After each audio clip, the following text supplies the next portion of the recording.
इसमें दिया है हम लोगों को plane left 30 minutes later than the schedule time and in order to reach the destination 1500 km away in time it has to increase the speed by 250 km per hour from the usual speed then find the usual speed। तो question हम लोगों से कह रहा है कि भाई plane है और इस प्लेन का जो शेड्यूल टाइम था, शेड्यूल टाइम का मतलब होता है कि देखो हर एक प्लेन का ना एक खास टाइम होता है, एक पर्टिकुलर टाइम होता है उड़ान भरने का, निकलने का, तो इसको बोलते हैं हम लोग शेड्यूल टाइम। तो एक दिन ऐसा हुआ कि ये जो प्लेन था अपने शेड्यूल टाइम से 30 मिनट लेट उड़ान भरता है, यानी कि 30 मिनट बाद चलता है। तो in order to reach the destination on time, इसका मतलब जिस डेस्टिनेशन पर इसको पहुंचना था इस डेस्टिनेशन की डिस्टेंस थी 1500 किलोमीटर। तो 1500 किलोमीटर की जो जर्नी है इसको टाइम पे कवर करने के लिए प्लेन को अपनी स्पीड को बढ़ाना पड़ता है। कितनी स्पीड बढ़ा दी? 250 किलोमीटर पर आवर की स्पीड बढ़ानी पड़ती है, क्योंकि जब स्पीड ज्यादा होगी तभी टाइम कम लगेगा और इस तरीके से 30 मिनट जो लेट उड़ान भर रही है प्लेन ने उस टाइम को कवर किया जा सकेगा। ठीक है, तो टाइम पर पहुंचने के लिए प्लेन को स्पीड बढ़ानी पड़ती है कितनी? 250 किलोमीटर पर आवर। ठीक है, इससे जो नॉर्मल स्पीड थी यानी कि यूजुअल स्पीड थी उससे। तो बताइए प्लेन की यूजुअल स्पीड क्या थी? तो क्या फाइंड करना है फाइनली हम लोगों को? प्लेन की यूजुअल स्पीड हम लोगों को फाइंड करनी है। ठीक है, अब जब प्लेन की यूजुअल स्पीड हम लोगों को फाइंड करनी है तो भाई लेट कर लेते हैं। Let the usual speed of the plane equal to x kilometre per hour. मान लिया कि नॉर्मल केस में जो प्लेन की स्पीड है वो कितनी है? x किलोमीटर पर आवर है। अच्छा, डिस्टेंस हम लोगों को दे रखी है जर्नी की कितनी? 1500 किलोमीटर। लिखते हैं इस बात को, and the distance of the journey, distance हम लोगों को दे रखी है 1500 किलोमीटर। अब जब हम लोगों को देखो प्लेन की स्पीड पता है और हम लोगों को डिस्टेंस भी पता है तो हम लोग क्या निकाल सकते हैं भाई? अगर हम लोगों को स्पीड पता है, हम लोगों को डिस्टेंस पता है, तो हम लोग निकाल सकते हैं टाइम। ठीक है, क्योंकि टाइम का जिक्र भी है। So therefore time taken by the plane to cover 1500 kilometre journey in normal case. Normal case में टाइम कितना लगता? तो भाई सब टाइम निकालने का फॉर्मूला क्या होता है? तो आप कहेंगे डिस्टेंस अपॉन स्पीड होता है। ठीक है, तो नॉर्मल केस में जो टाइम लगता है प्लेन को इस 1500 किलोमीटर की डिस्टेंस को कवर करने में, अगर इस टाइम को हम लोग t1 कहते हैं तो कैसे निकाल सकते हो भाई? डिस्टेंस को डिवाइड कर दो किससे? प्लेन की स्पीड से।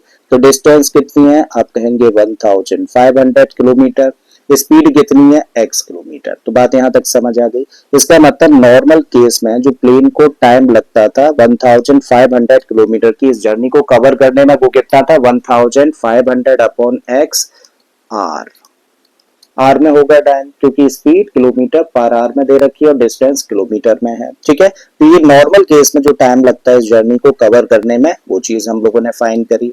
अब हम लोग निकालते हैं भाई नई speed of the plane. So now the new speed, now the new speed of the plane। अब नई स्पीड कितनी होगी? क्वेश्चन कह रहा है कि जो यूजुअल स्पीड थी उससे 250 किलोमीटर पर आवर ज्यादा होगी। तो भाई यूजुअल स्पीड तो कितनी थी? x किलोमीटर पर आवर, इससे 250 ज्यादा का मतलब इसमें 250 कर दें प्लस, तो x plus 250 kilometre per our क्या हुई? नई स्पीड हो जाएगी किसकी? प्लेन की। अच्छा, डिस्टेंस में कोई भी चेंजेस है? नहीं ना, डिस्टेंस तो जो पहले थी वही है, इसका मतलब डिस्टेंस 1500 किलोमीटर ही है।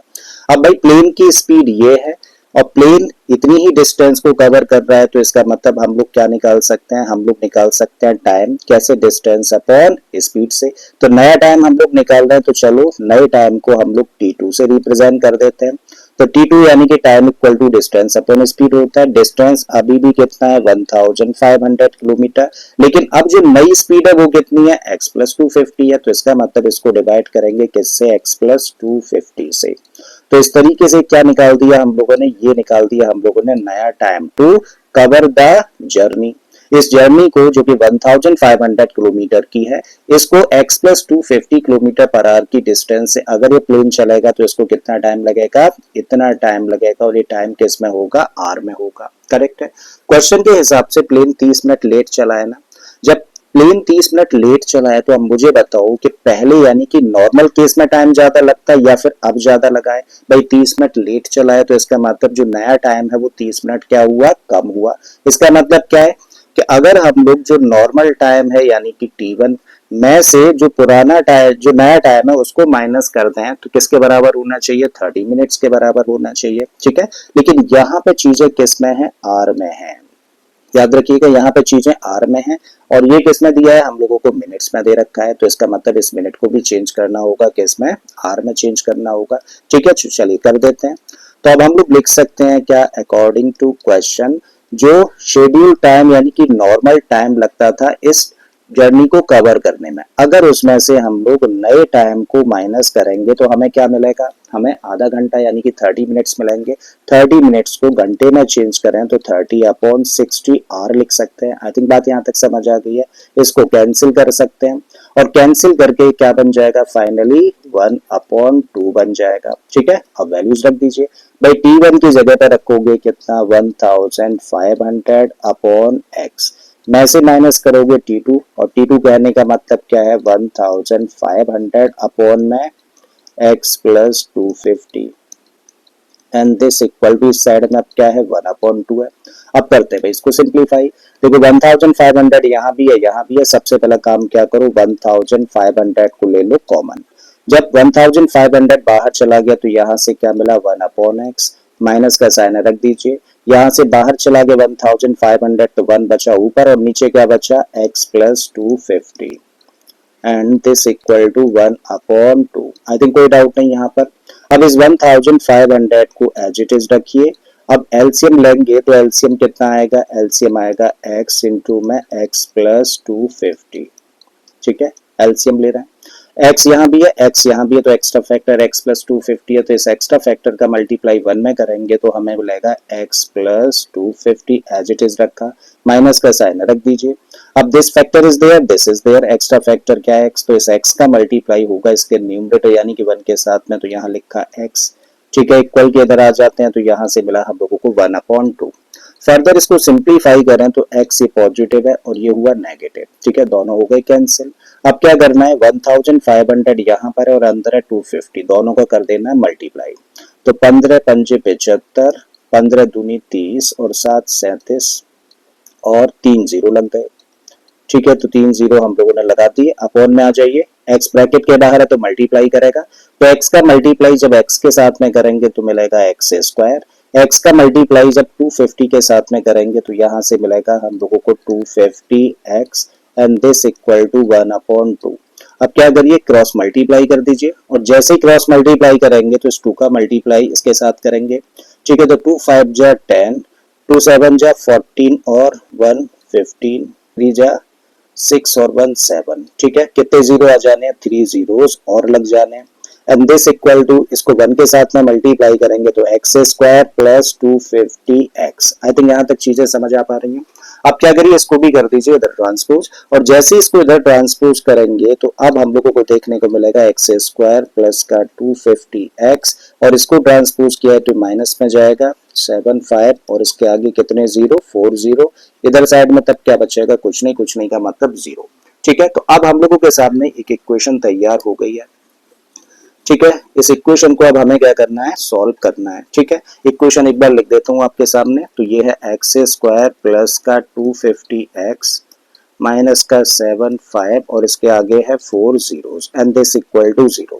भाई अगर इस फॉर्म को हम लोग देखें तो exactly ax square plus bx plus c equal to 0 जैसी फॉर्म है और अगर ये ऐसी फॉर्म है तो मिडिल टर्म को स्प्लिट कर सकते हैं और मिडिल टर्म को स्प्लिट करना है तो हमें ऐसे दो नंबर्स चाहिए।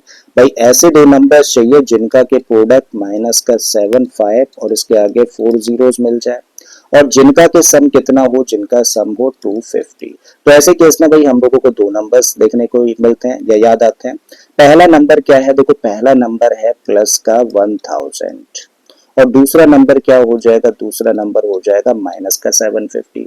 जब दोनों का मल्टीप्लाई करेंगे तो भाई साहब ये आएगा प्रोडक्ट और दोनों को प्लस करेंगे तो ये निकल कर आ जाएगा सम, ठीक है। तो इसका मतलब दो नंबर्स हम लोगों को मिल रहे हैं, क्या क्या, 1000 और माइनस का 750। इन दोनों का यूज करके मिडिल टर्म को कर देते हैं स्प्लिट। तो भाई एक्स स्क्वायर हम लोगों ने एज इट इज और इसको स्प्लिट करके हम लोग लिख सकते हैं क्या, 1000x माइनस का 750x और ये है माइनस 7 5 और इसके आगे 4 जीरोस लगा दीजिए एंड दिस इक्वल टू 0। अब इन दो टर्म्स में x कॉमन देखने को मिला तो बचा क्या, x प्लस 1000, यहाँ पर हम लोग आ जाएं तो इन दो टर्म्स में हम लोग देखें तो क्या कॉमन है भाई, यहाँ पर 750 कॉमन मिला तो यहाँ से बचा x और इस माइनस की वजह से प्लस हो गया और यहाँ से तब रहेगा नेक्स्ट टर्म में 1000 and this equal to 0। Again क्या कॉमन है, देखो x प्लस 1000 यहाँ भी और यहाँ भी है तो इसका मतलब x प्लस 1000 कॉमन लिया, तब बचा क्या इस टर्म में से, तो बचा x और इस टर्म में से बचेगा माइनस का 750 and this equal to 0. Now the product of two expressions is 0, तो at least one of them must be 0. तब आप कह सकते हो या तो x plus 1000 की वैल्यू 0 के बराबर है या फिर x माइनस 750 की वैल्यू 0 के बराबर है। अगर ये 0 के बराबर है तो x की वैल्यू कितनी आ गई माइनस का 1000 और यहाँ से x की वैल्यू कितनी आ गई 750। ठीक है, x क्या था, x तो भाई स्पीड है और क्या कभी स्पीड नेगेटिव हो सकती है, नहीं ना, स्पीड तो हमेशा पॉजिटिव होगी, तो इसका मतलब इसे क्या करना होगा, रिजेक्ट करना होगा।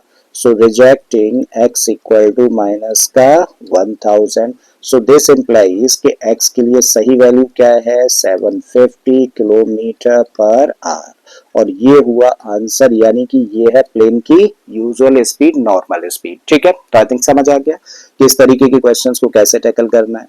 समझ आ गया तो बढ़ते हैं भाई अगले क्वेश्चन पर।